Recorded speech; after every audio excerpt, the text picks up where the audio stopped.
All right, Panther fan. So the moment you've all been waiting for, the two most dashing, successful hockey YouTubers on the screen at the same time. Look at he's gonna rub the fact that he's got hair right in my face. Well, I've got a longer beard, and mine is multicolored too. So we've got Nick from Twisted Wrister Hockey. I always have to slow down when I say that because I'll never say it right if I say it fast enough. Nick, thanks for giving up some of your time today. But how you been? How you doing? Oh, I don't see it that way. I mean, this is the best part of the day, even on a Friday. So, yeah, man, I'm excited for the start of the season. It's right here. It starts Friday in Prague. I'm going to be there. I'm stoked for it. Yeah, tell us what you're doing, man, because Yeah. I can't go with you. Yeah. So, the Sharks begin the season in Prague against the Nashville Predators. They're playing 2 games there. And I figured, this point in my life, I was like, all right, when's the next time I can see my favorite team on a different continent? So I decided let's do it, even though I haven't seen the Sharks in person since since COVID Right, basically came into right. effect. So yeah, I'm doing that. And then I'm hopefully watching some hockey in Finland and then also exploring around Iceland. So I'm stoked for Oh, it.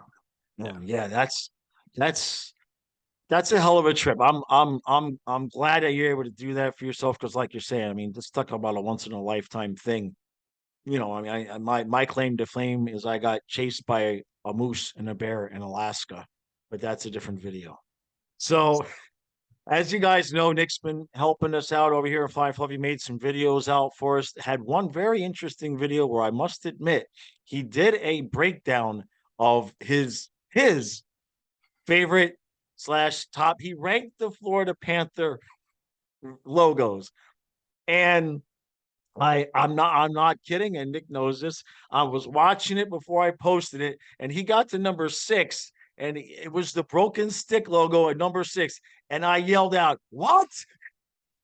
Just like that. And I stopped the video and I messaged him because that to me, I'm just gonna let you that's my logo. That is like the proper logo.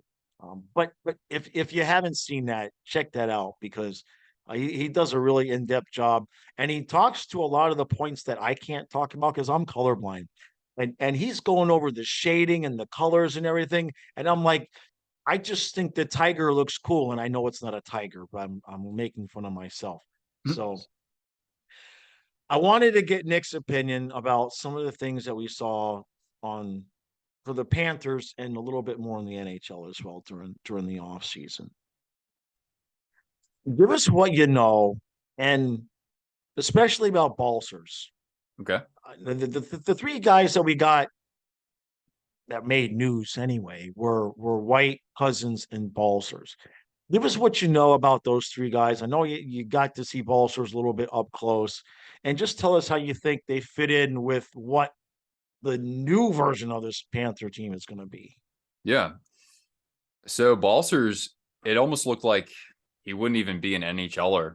And he's actually, had a fairly decent career despite being a 5th round draft pick. So last year, he was playing, I think, more of like a third line role. He had some second line opportunities when the Sharks had like injuries. And I mean, they've been very thin for depth anyway. And so you did see those offensive, not flashes of brilliance per se, but he would chip in. But defensively, no matter where he was playing in the lineup, he has been good in that sort of role. So let's take a look at this last year, right? He was in 61 games, just over 15 minutes of ice time a game, right? 11 Okay. goals, 12 assists, right?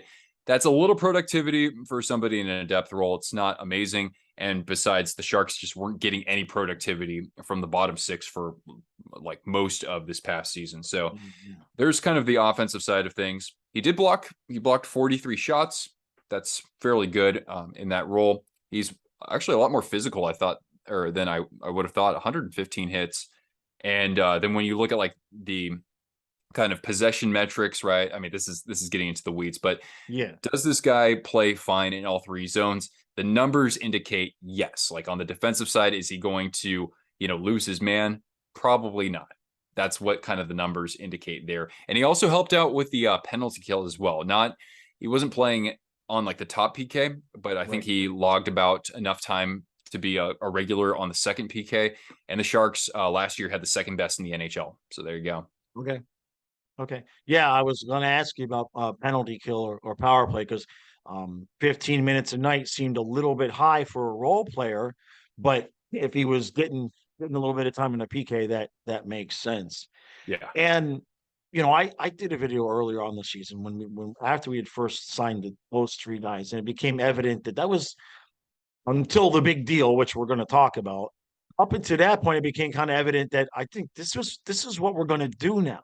And we signed guys like Tierney and Delzato to minor league contracts because we don't have any money to bring them up to the big club just yet. We have to figure out where that money is going to come from.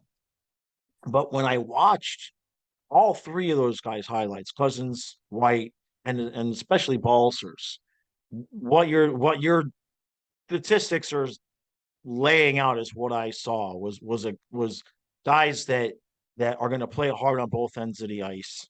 They're going to have enough offensive upside, and they're not going to hurt you defensively. They're going to play smart defensively, which kind of leads me into the second thing I wanted to get your opinion about, because that's something that our new coach, Paul Maurice, it's something that he talked about in his initial press conference, was that his focus is going to be on how guys are playing when they don't have the puck, hockey IQ and stuff like that.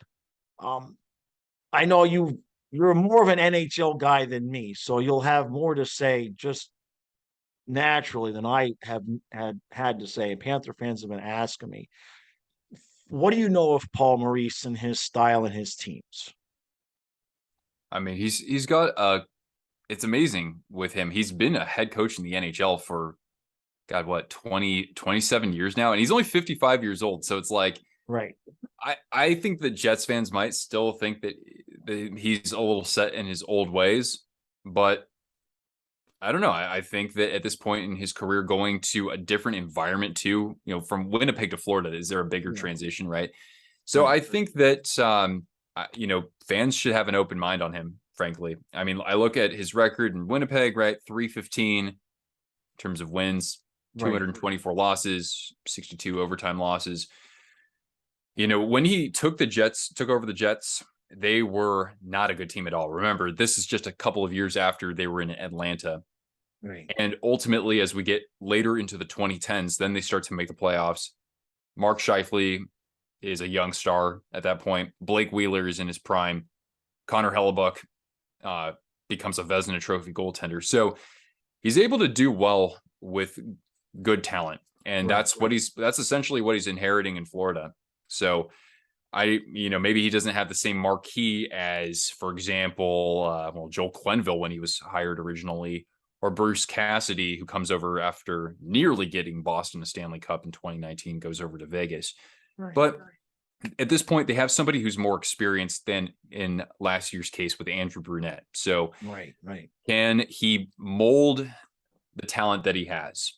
That's, I think, one question. And then like the team question that I talked about, I did a division preview for the Atlantic. Folks, check that out if you haven't already. What I think he needs to help the Panthers understand is that although the Comeback Cats was incredibly entertaining last year, right, I think that this team is better if they are more balanced offensively and defensively. And bringing in somebody like Balsers should help with that. Maybe Nick Cousins is a piece in assisting that. A full season of Aaron Ekblad, if they can balance themselves, especially considering the goaltending last year was pretty good, especially as the season wore on, then that's a good success formula that at least gets you back into the postseason. Right. And the one thing I've liked about Maurice, not just from his initial press conference, but what he is saying now, in the press conferences after the preseason games and the practices, I like that he's on the exact same wavelength as I am, which is what makes me very confident. And what I mean by that is, well, I said it first and then he said it. Now, I'm not saying he said it because I said it, but what I said was after the first two preseason games, I said, look, I'm not looking at this like watching the team. I'm watching the individual guys and how they can do and how they can play and what they can accomplish. And he basically came out and said the same thing. And I was talking with Stu about it this morning. To me, he's a very cerebral coach. And it's part of the reason why I kind of picked Florida to start off a little bit slow, because I think he's going to take his time with getting the system in, learning what each individual player can and cannot do. And it's going to take some time. I mean, every single line is going to be different. Every single pairing is going to be different. The only thing that's going to be the same is the goalies. In fact, the goal songs are different. The lighting in the arena is different. The coaches, I mean, everything is literally different. So from that perspective, that kind of leads me into the next thing. And this is where we get into the weeds of the NHL, and that is the Kachuk Huberdeau trade. I want to get your thoughts there. Yeah. I, And yeah, sorry. but in touching on that, the rival, I can't say the word, but you know what I'm trying to say, the rivalry between the Flames fans and the Panther fans. And I just want to hear your take on that. And my saying, what I've been going with, is the only way we're going to settle this is on the ice in the Stanley Cup Finals. What do you got for me? I haven't even heard the word rivalry to describe the relations between those two fan bases, but hey, it excites me that it's, to use a pun here, heating up, right? I recall talking about when this trade first went down that it was kind of a roadmap for the Panthers, like cap management situation. I know that they extended Kachuk, but by doing that, then they didn't have to worry about extensions for both Huberdeau and Uyghur. So then that way you'll have what you need to extend Anton Lundell and give him a good contract, that sort of thing. I like the idea of the Panthers having a power forward. Yeah. I would think that he'll play with Barkov, and then I mean that gives you some kind of intimidating size, I would think, on a first line. Look, Kachuk's only 24 or 25 years old, coming off 100 points. A little quiet in the playoffs. Yeah. But he's not the only one. Gaudreau was as well. If I'm looking at that Oilers series, they were shut down after that first game. But yeah, I think that you can't go wrong with this deal, I don't think. Again, I think the Panthers are a team that needs to balance itself a little bit more. And I know what you've had to say about Mackenzie Weegar before, right? So can you still be a solid defensive core without him? Yeah, absolutely. You've got Ekblad, you've got Forsling, Montour had a good season, at least in the offensive zone. So Yeah. I think they still have really good pieces. And again, they're a team that I think will be anchored by the play of its centers between Barkov, Bennett, and Lundell. That should be, I think, that should be their MO. And what's this rivalry of which you speak? I maybe I'm not Well, as plugged into Twitter. yeah. I don't recommend searching or getting involved, I would say. Um, especially in the weeks, especially when Huberdeau signed his deal, and then at the beginning of the preseason when Huberdeau and Uyghur have scored and Chuck hasn't scored, the Flames fans and their I just call them YouTubers slash media guys, they're very set on the Flames won the trade. The Flames won the trade. They won the trade. And I'm trying to push the narrative that nobody wins anything until somebody wins something. And if both teams never make it past the first round of the playoffs and all we did was change players, nobody won anything. If we win a cup or they win a cup and one of us doesn't, then you could say, okay, there's your victory. And I'm trying to appeal to the hockey gods to give us a Calgary Flames, Florida Panthers Stanley Cup Finals. That's that's what I'm hoping to get to, right? I see. Yeah, for selfish reasons, in somewhat, right? I'm ready for a cup run, bro. This is my 7th season doing this, right? So I'm ready. I'm ready. Um, okay, the last thing I kind of want to ask you about is something that just happened a few days ago. And again, I am an admitted troublemaker. So, just I'll just put that out there straight. So all of a sudden, out of nowhere, we sign Spencer Knight to this 3-year extension at 4.5 per. Now, by most standards, with the few exceptions, that's pretty much starter money.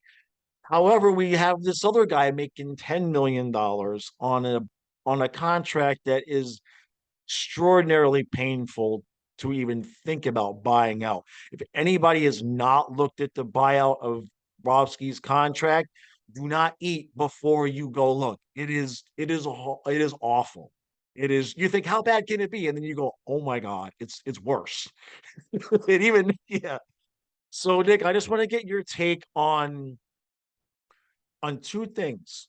The extension, Spencer Knight, but the contrast between, are we really going to give Spencer Knight 4.5 to be the backup? And if not, how were the Panthers, in your opinion, what could be possibly be thinking moving forward with Bob? Yeah. Well, first of all, I knew about the extension. I didn't know the AAV until I looked it up today, and I said 4.5. I was like, whoa, that is a fat extension for someone who's a backup to a goaltender already making that much, right? Bobrovsky, 4 more years at $10 million. Then I started kind of looking at the numbers, right? And I didn't even know Knight played in 32 games this past year. I Right. mean, that's a fair amount for a backup goaltender. And the good thing for Panthers fans is that he got better as the season wore on. Actually, if you take his first 15 games and contrast that against his last 17 games, there's a real big difference. So Yeah. I think of that. I mean, God, he's only 21 years old too.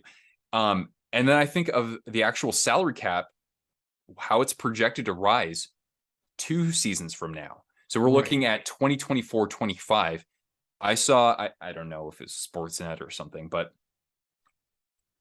out there is a belief that we could see the cap jump up as much as like $4 million 2 seasons from now. Right. So I thought, okay, well, they're being kind of smart then, because if they gave him a bridge deal of like $2.5 million the next 2 years or whatever, Right. Right. and let's say, Bob Bobrovsky, he's 34, I want to say, and he's got a lot of mileage, right? What if he starts kind of wearing down and then he has to share the net with Knight, even if he's playing all right? Good season last year, good bounce back. Yeah. Well, then Knight and his camp say, hey, look at what Igor Shesterkin is making. Look at what Yusei Saros is making, right? Right. Yeah. So, in other words, they're actually buying their time, I think, so that they're not swallowing too much, 2 years from now. So I Right. actually think it's not too bad. Again, just to reiterate those numbers, right? On the season, those 32 games, a 908 save percentage, a 2.79 goals against average, and 2 shutouts. But again, the last 17 games, he concedes just 34 goals. So basically 2 goals a game, has a Right. 923 save percentage, and that's where the 2 shutouts come into play. Right. It's very interesting that you put it that way, because basically what you're saying is we're risking an overpay up front for being a bargain at the end, which is exactly what they did with Mike Matheson. That is exactly what Talon did with Mike Matheson. I'm just thinking about it now. I hadn't thought about it. Yeah, he had the best Um, season of his career last year. yeah, with somebody else. But that was the point, was is that was the thinking that we with Matheson, was that we were getting a bargain now, but he was going to develop to be so good that, or we were overpaying in the front and it was going to be a bargain in the back end. Um, yeah, a lot of people have talked, when I've talked about Bob, a lot of people have said 2 more seasons, this one, the next year, and then his contract would be a lot easier to move, because his no move clause is modified at that point, and we have a little bit more leverage there. It's going to be interesting to see, because I know the cap's going to go up a little bit next year. The Panthers do end up with some extra space because um, we lose the Yandel cap hit. We Ooh. won't have Patrick Hornquist. That's 5.3 million. and we don't know what we're doing to Radko Gudas because this is his last season. So I mean, we have the room to do it. We have the room to do it, but boy, if you're paying your goaltenders 14.5, you better win something. You know what I mean? You better win something. Well, like I Yeah, said, maybe this is the team that they eventually kind of evolve into. Strong two-way center play and shut down goaltending. yeah, yeah, yep. I hope you're right. I've predicted that anyway. So, and we know right now I'm running a nice hot streak on the predictions. So we'll just we'll just leave it at that, right? Well, where do you have the Uh, Panthers finishing in the Atlantic this upcoming season? what I have Toronto winning the Atlantic. Hmm. I have the Panthers starting slow, getting better every month, and then I have the Panthers winning the cup this year. That's Over that's over which team? that would be Calgary. So 30 years is not enough for Canada to suffer. No, no. I was nice enough, however, to predict that Toronto will win a round because their fans and Steve Dangle deserve to be let off the hook at some point.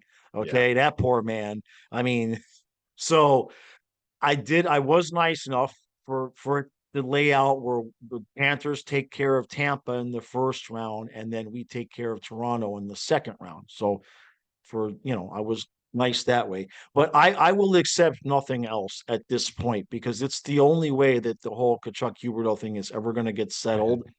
And us Panther fans, we don't have a whole lot to hang our hat on. You know what I mean? So Well, you did when other, until 2-0 went down last night. oh, Yeah, God. right. So yeah, that's why I gave you yours. You give me up. You know what I'm trying to say. I told you mine. You give me yours. Who's going to be your goaltender though in that Stanley Cup run? That's an interesting question because before last season, remember the first Panthers Lightning playoff series where we took them to 6, and Spencer Knight came in and won Game 5 and played really well in 6. That last off season, Stu and I were like, "Yeah, Bob's our guy," but we come to the playoffs, we want Spencer Knight because up until last season, Bobrovsky's playoff record, except for the one series against Tampa, was Yeah. was bad. Not just net, so it was bad. And so we wanted Spencer Knight to be the guy. Well, Bobrovsky played fine, well enough to get us a cup last year. The offense just, I mean, 3 goals in 4 games, right? Yeah. Based on last year's play, based on last year's play, I would still go with Bobrovsky. And but it would be a short leash. Just put it that way. Well, I'm not surprised that you say that. And it's the thing that really intrigues me now is that I used to think that you had to have a hot goaltender to win a Stanley Cup or like an elite goaltender. Right. I think of like how Binnington played in 2019 with the Blues. Hudobin got the Stars to a Yeah. Game 6 with just incredible lights out play in Right. his own right. But this last year was totally different because the Avalanche didn't have a great goaltender in the playoffs. The Right. problem for the opponents was that they got hemmed in their own zone too much by the forwards cycling, and the Avalanche just have that good of a defense to where Yeah. it didn't matter who you had in net. So I think of Florida in a similar light, and I'll say that to a lot of other teams. It's like, well, you're a 20-man team, and Right. everybody has an Right. equal role when you get down to it in the playoffs. Everyone has an equal role. It's not just the goaltender, shouldering 50% of this. Right. Yeah, Bobrovsky. I mean, Bobrovsky is what he is now. I don't think he's going to go back to prime Bobrovsky. He's not going to Vasilevsky you, right? I mean, when Vasilevsky says there's no more goals, for the most part, I know they didn't win the cup this year, but um, yeah, it's that's really the biggest. I don't want to call it the question. The biggest dilemma that the Panthers will have at some point there is you've got these two kids. Well, I call them kids. They're kids to me. You've got Bobrovsky, you've got Knight, and at some point, there's going to be that moment where, hey, Bob, it's not quite going right for you. We're going to go with this kid now. well, we still got to pay you 10 million because we can't get rid of you unless you agree to go somewhere. That's going to be an awkward moment. And I feel for Bill Zito because he didn't set this up at all, right? He had nothing to do with either one of these cats That's coming true. to the Cats, and he's the one that's got to clean up the mess at some point. So, Do so it this year. Win that cup. yeah, that's the optimal. You were 100% right, my Yeah. friend. Do it this It's year. just that just do it this year, and then what happens after that? It's just like is icing on the cake. Last thing, who you got? I mean, I know you don't got the Panthers over the Flames, Yeah. so I mean, I'm the only one with that. I haven't made my season predictions yet, so I really Oh, don't know. But I I do think that Calgary is going to be, I think they're going to still be a really good team, and they might actually be able to take down a team like the Avalanche, who, they did as best as they could in the offseason with, free agents and that sort of thing. yeah, I mean, Edmonton with Jack Campbell and Stuart Skinner, small sample size, but he played pretty well last year. That could be actually a better team in terms of goaltending and defense. I don't know if there's a stronger team in the West out of those three. East, the Rangers do scare me. I think kind of like the Panthers, it's going to take a little while for them to get used to losing some of the depth that they did. I know I'm not giving right. you a real answer here, but oh man, if I had to pick one team right now, I don't know. It actually might be the year for a Canadian team. And What he wants to do right now is Calgary and not piss off all the Panther fans. go Toronto over Edmonton. Why not? Toronto over Edmonton. Smart move. Just put them out of their misery, right? Yeah. They're the Chicago Cubs of the NHL. Just do the goddamn thing already.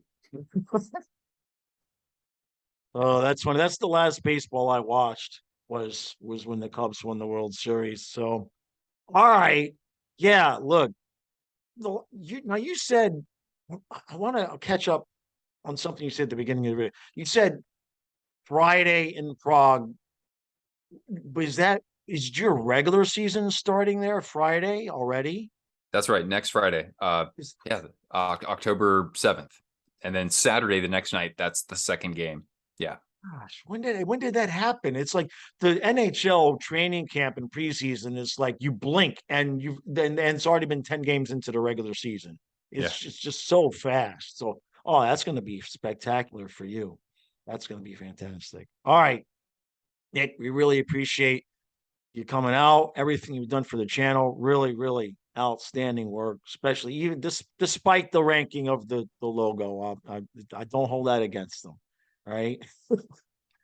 Oh, I wanted to ask you, um, how far off are your Sharks? I mean, from oh God, was that the wrong question?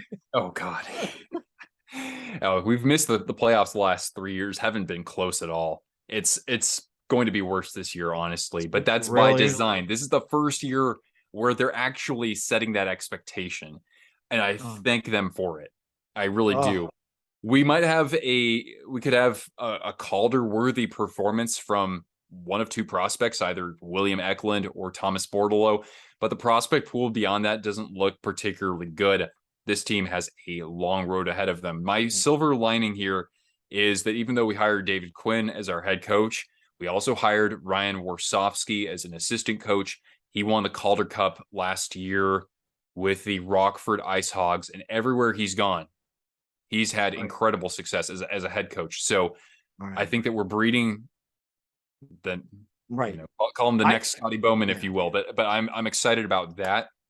And I'm excited about hopefully Mike Greer, our new general manager, getting us some assets, get us some prospects, get us right, some draft picks. Do right, it.